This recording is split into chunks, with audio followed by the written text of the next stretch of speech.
Hello friends, आज का topic है कार्बन स्टील। जैसे कि मैंने लास्ट वीडियो में बताया था स्टील क्या है और क्या क्या टाइप्स का स्टील है। तो पहला था कार्बन स्टील, देन था alloy steel and next stainless steel and tool steel. तो आज का टॉपिक है first part of steel is carbon steel. तो आज का टॉपिक में मैं बताने जा रहा हूं कार्बन स्टील क्या है, इसका टाइप्स क्या क्या है एंड वो टाइप्स का एप्लीकेशन क्या क्या है। तो ये एप्लीकेशन जानने के लिए आप मेरा वीडियो को पूरा अंत तक देखिए। तो फर्स्ट है कार्बन स्टील। तो जैसे कि इसका नाम है कार्बन स्टील, तो ये इसका जो मेजर एलिमेंट, जो इफेक्टिव एलिमेंट इसमें ये स्टील में है वो है कार्बन। तो ये कितने पार्ट में डिवाइड हुआ है? कार्बन स्टील टोटल 3 पार्ट में डिवाइड हुआ है। एक है, फर्स्ट है low carbon steel,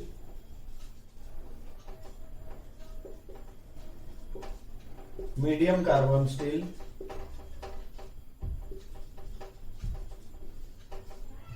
and high carbon steel.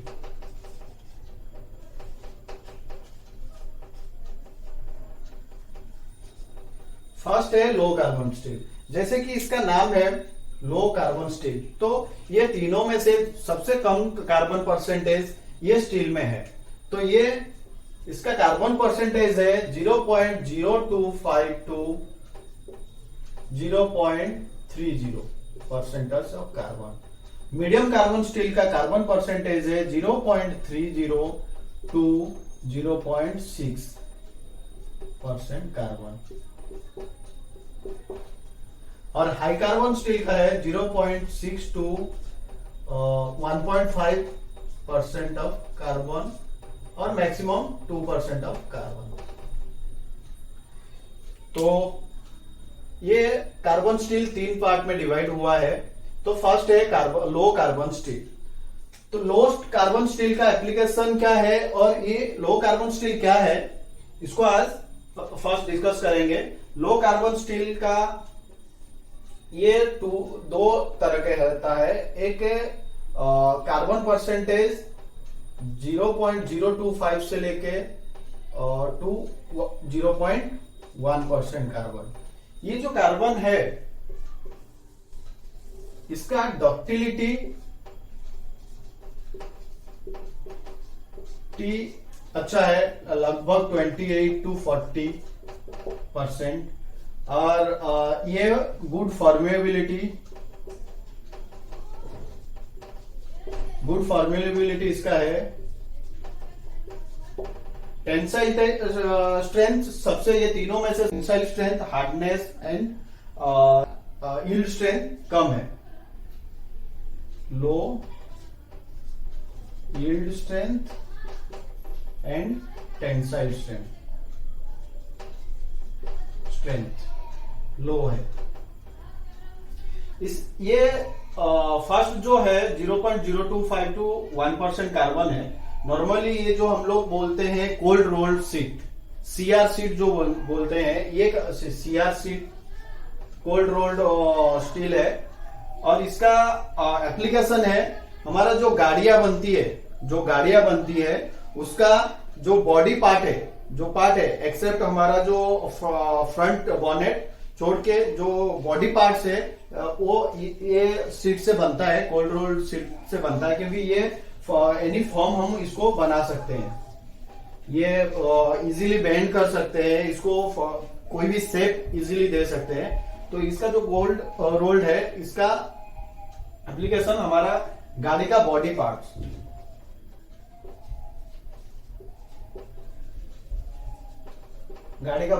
बनता है इससे। जितने भी वेल्डिंग वेयर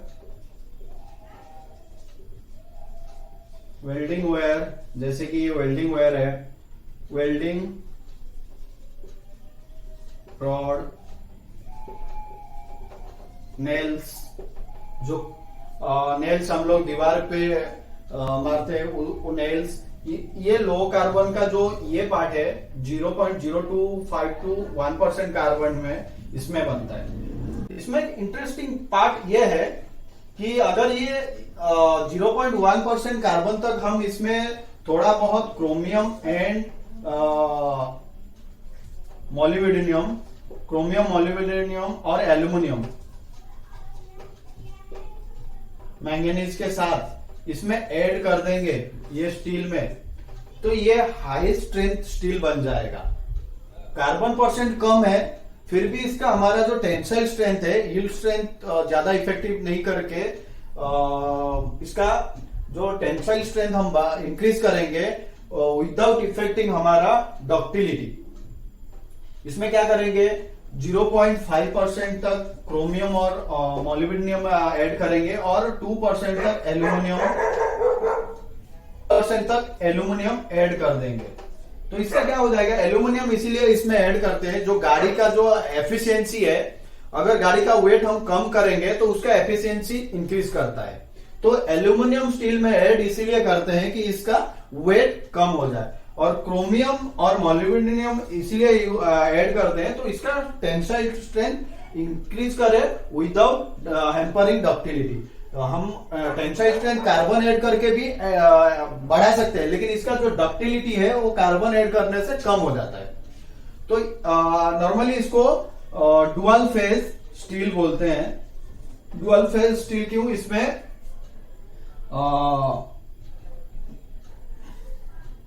फेराइट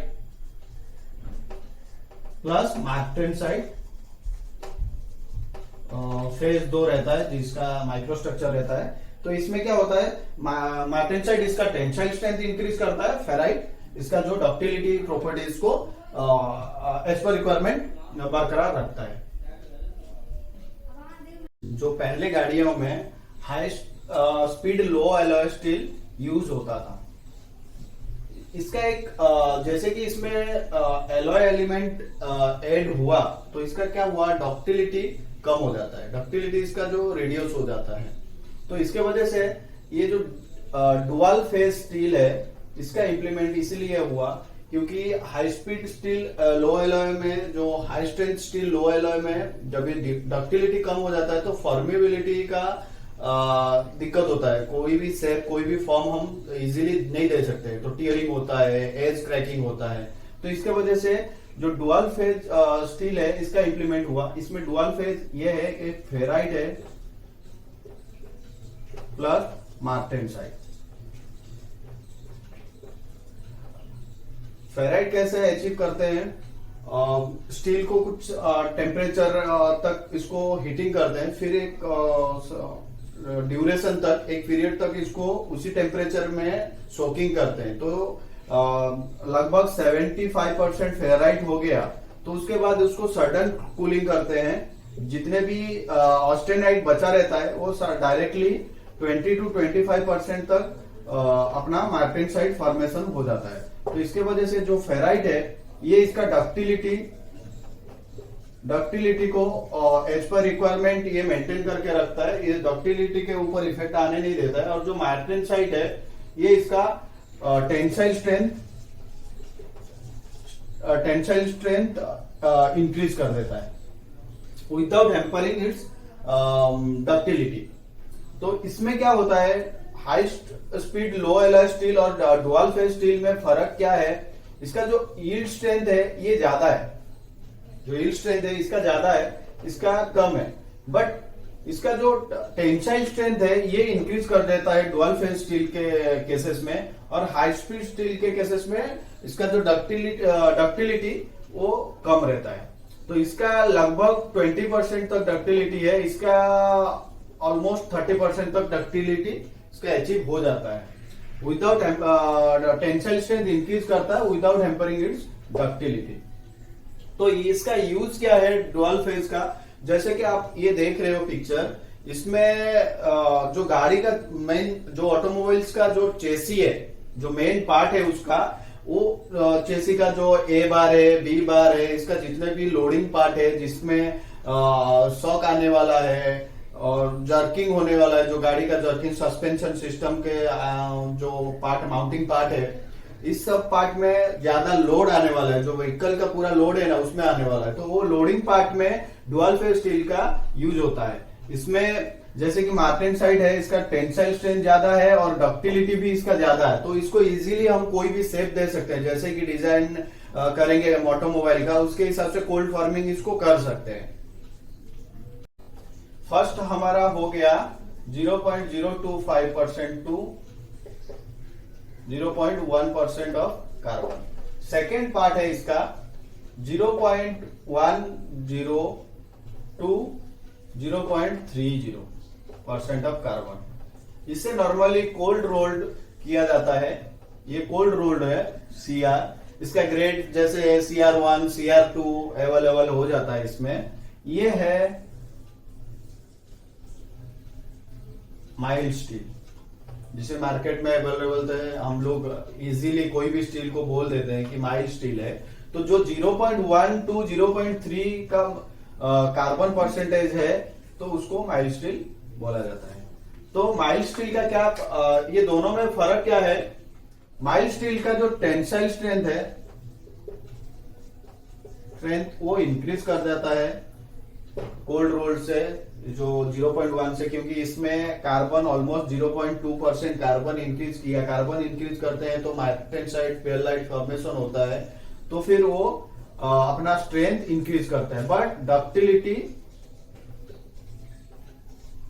रिड्यूस हो जाता है as compare to 0.1 steel. First type steel से इसका जो डक्टिलिटी वो कम हो जाता है। जैसे ही कार्बन इंक्रीज हुआ तो डक्टिलिटी इसका कम हो जाता है। हार्डनेस इंक्रीज करता है, हार्डनेस इंक्रीज करता है। जैसे कार्बन ऐड किए हमारा हार्डनेस इंक्रीज हो जाता है। तो ये स्टील में, ये दोनों में फर्क ये है, इसका डक्टिलिटी रिड्यूस हो जाता है। तो ये जो अपना फास्ट लो कार्बन स्टील है, इसको हम हीट ट्रीटमेंट नहीं कर सकते। इट मीन्स हम जब भी बोलते हैं कि हीट ट्रीटमेंट नहीं कर सकते, इसको हीट ट्रीटमेंट कर सकते हैं, जैसे कि एनिलिंग, नॉर्मलाइजिंग, हम ये कर सकते हैं। लेकिन इसमें प्रॉब्लम क्या है कि अगर हम लोग एनिलिंग का जो स्ट्रेंथ आता है स्टील में, तो नॉर्मलाइजिंग करेंगे तो ज्यादा फर्क नहीं गिरता है। इसके लिए इसे बोला जाता है हमें हीट ट्रीटमेंट नहीं कर सकते। हीट ट्रीटमेंट खाली इसलिए करते हैं जबकि इसका जो डक्टिलिटी रिड्यूस होता है तो ज्यादा फर्क ना गिरे, इसीलिए इसको नॉर्मलाइजिंग, हॉट रोलिंग और एंड फोर्जिंग किया जाता है। तो इसका जो डक्टिलिटी ज्यादा फर्क ना गिरे, उसमें ज्यादा रिड्यूस ना हुए, डक्टिलिटी ज्यादा रिड्यूस ना हुए, इसलिए इसको हॉट फॉर्मिंग करते हैं। जितने भी hot rolled, forging and normalising करते हैं। लेकिन ये नॉर्मलाइजिंग इसीलिए नहीं करते हैं कि इसका स्ट्रेंथ इंक्रीज करने के लिए। इसमें जैसे कि ज्यादा कार्बन परसेंट नहीं है तो इसमें ज्यादा स्ट्रेंथ इंक्रीज नहीं होता है हीट ट्रीटमेंट करने से। तो इसका जो ग्रेड्स है, हम लोग मार्केट में 235, JR, E250, BR, A36, जो स्टील है E350C, ये जितने भी ग्रेड्स है इसको बाद में डिस्कस करेंगे डिटेल्स में। ये जितने भी स्टील है ये माइल्ड स्टील है, ये कैटेगरी का स्टील है।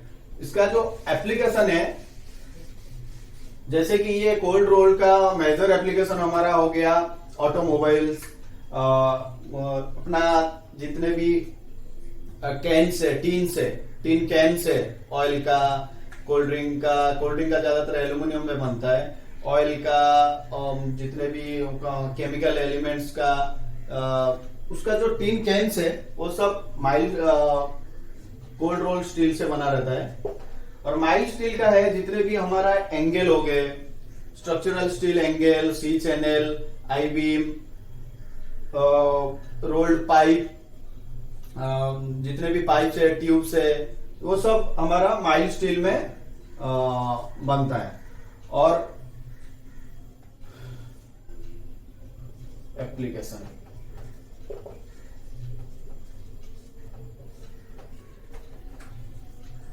जो कोल्ड रोल का सीट है ना, जो लो कार्बन स्टील का टोटल एप्लीकेशन है हमारा, जो TMT बार है, जो हम बिल्डिंग कंस्ट्रक्शन में जो TMT बार यूज होता है वो लो कार्बन स्टील से बनता है। देन हमारा वेल्डिंग वायर एंड रॉड, जितने भी वेल्डिंग वायर है एंड वेल्डिंग इलेक्ट्रोड है वो सब लो कार्बन स्टील से बना रहता है। उसका ज्यादातर कार्बन परसेंट है ना 0.12 रहता है, मैक्सिमम कार्बन परसेंट, क्योंकि अगर मटेरियल हाई कार्बन स्टील है तो उसका कार्बन को एडजस्ट करने के लिए इसका जो मार्टेनसाइट वेल्डिंग के टाइम ड्यूरिंग कूलिंग जो मार्टेनसाइट फॉर्मेशन है उसको रिड्यूस करने के लिए जितने भी वायर है इलेक्ट्रोड है उसमें कार्बन परसेंट हमेशा लोअर रखा जाता है। तो ये लो कार्बन स्टील से बनता है। टिन कैन्स, ये जितने भी कंपोनेंट्स है ये सब इससे बना रहता है। और स्ट्रक्चरल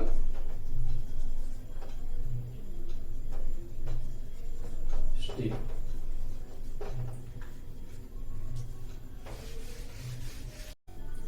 अब है मीडियम कार्बन स्टील।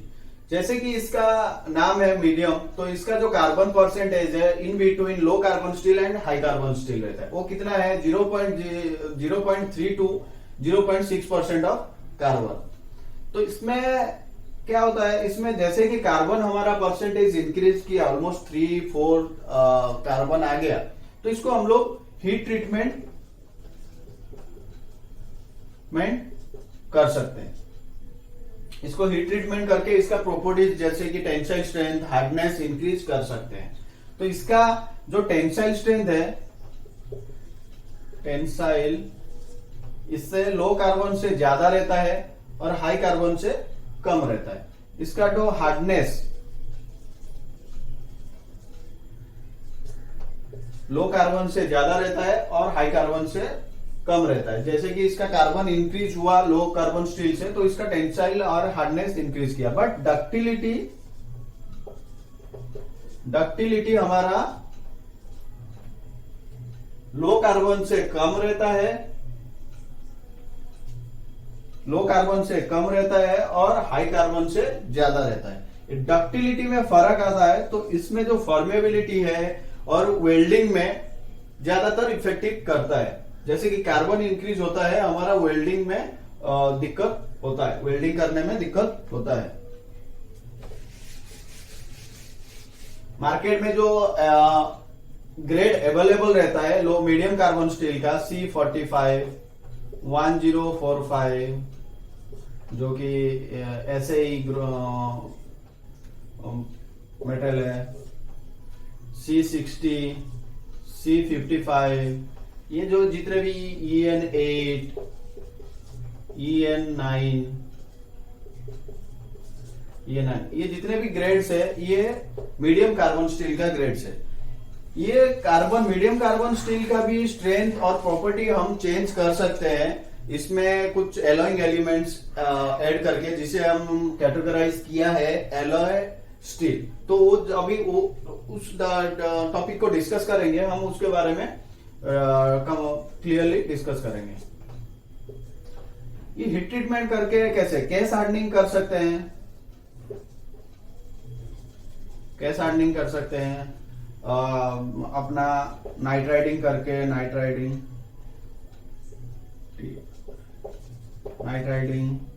और अपना इंडक्शन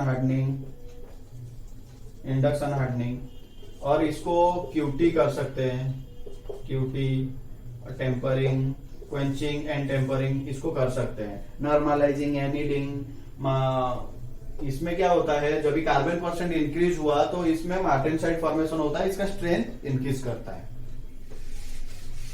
इसका एप्लीकेशन क्या है,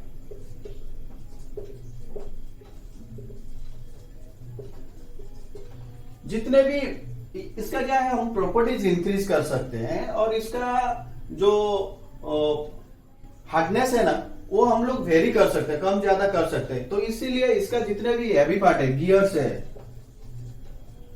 जितने भी गियर पिनियन है, जैसे ये है, जितने भी गियर्स है, पिनियंस है और शाफ्ट्स है, जो एक्सेल है हमारा, एक्सेल है, और मेजरली जो रेलवे में रेल का जो व्हील है वो हमारा मीडियम कार्बन स्टील से बना रहता है। गियर्स हो गया, शाफ्ट्स हो गया, एक्सेल हो गया, रेलवे व्हील्स हो गया, ये जितने भी ETC जितने भी लोडिंग हैवी पार्ट कंपोनेंट्स है उसमें ये कैम शाफ्ट हो गया, इसमें हमारा मीडियम कार्बन स्टील यूज होता है। अब आता है हाई कार्बन स्टील। जैसे कि इसका नाम है हाई कार्बन स्टील है, इसका कार्बन परसेंटेज सबसे ज्यादा है, लो कार्बन मीडियम कार्बन से ज्यादा कार्बन परसेंट इसका है ज्यादा। तो कार्बन इंक्रीज, कोई स्टील में कार्बन इंक्रीज हुआ तो इसका टेंसाइल स्ट्रेंथ इंक्रीज हुआ, हार्डनेस इंक्रीज हुआ, डक्टिलिटी कम हो जाता है। तो ज्यादा परसेंट कार्बन रहता है तो डक्टिलिटी कम हो जाता है, ज्यादा परसेंट कार्बन रहता है तो डक्टिलिटी कम हो जाता है। तो डक्टिलिटी कम हुआ है, इट्स मीन्स इसको मशीनिंग करने के लिए भी तकलीफ होता है। बट ये सब कौन सा इंस्ट्रूमेंट में यूज होता है? ज्यादातर कार्बन परसेंटेज 0.6 to 1.5% कार्बन रहता है, इससे ज्यादा रहता है 2% तक कुछ स्टील में रहता है, तो उसे टूल स्टील का यूज करते हैं। तो ये इसका एप्लीकेशन है हमारा जितने भी हैमर है, ये जैसा ये हैमर है, जो कटिंग इंस्ट्रूमेंट है, चाकू हो गया, कोई भी ये जो कुराड़ी है, कोई भी कटिंग इंस्ट्रूमेंट जैसे चाकू हो गया, तो और इसका जो फाइल्स है, कोई भी छोटा मोटा इंस्ट्रूमेंट को धार लगाने के लिए जो हम लोग फाइल्स डिबरिंग करने के लिए जो फाइल्स यूज करते हैं, वो फाइल्स हो गया। जो स्लाइड रेंज है, जो मूवेबल एडजस्टेबल रेंच है, जो स्पैनर है, उसका वो भी हाई कार्बन स्टील से मैन्युफैक्चर होता है, बनता है। हैमर, फाइल्स हो गया। और जो रेलवे लाइन का जो पटरी है, रेल लाइन से, उसका वो भी कंपोनेंट ज्यादातर हाई कार्बन स्टील से बनता है, उसमें ज्यादा लोड आता है, तो इसके लिए वो हाई कार्बन से बनता है। कुछ रेल्स भी मीडियम कार्बन से भी बनता है, मीडियम कार्बन का जो हाई रेंज कार्बन परसेंटेज का हाई रेंज का जो स्टील है उससे भी बनता है, लेकिन लगभग ज्यादातर रेलवे लाइंस हमारा हाई कार्बन स्टील से बनता है। तो अगर आपको ये वीडियो अच्छा लगे तो इसको सब्सक्राइब कीजिए और लाइक कीजिए, कमेंट कीजिए। कोई भी डाउट है तो आप कमेंट बॉक्स में जाके इसको सवाल पूछ सकते हैं, नेक्स्ट वीडियो में ये आपको क्लियर कर दूंगा। Thank you.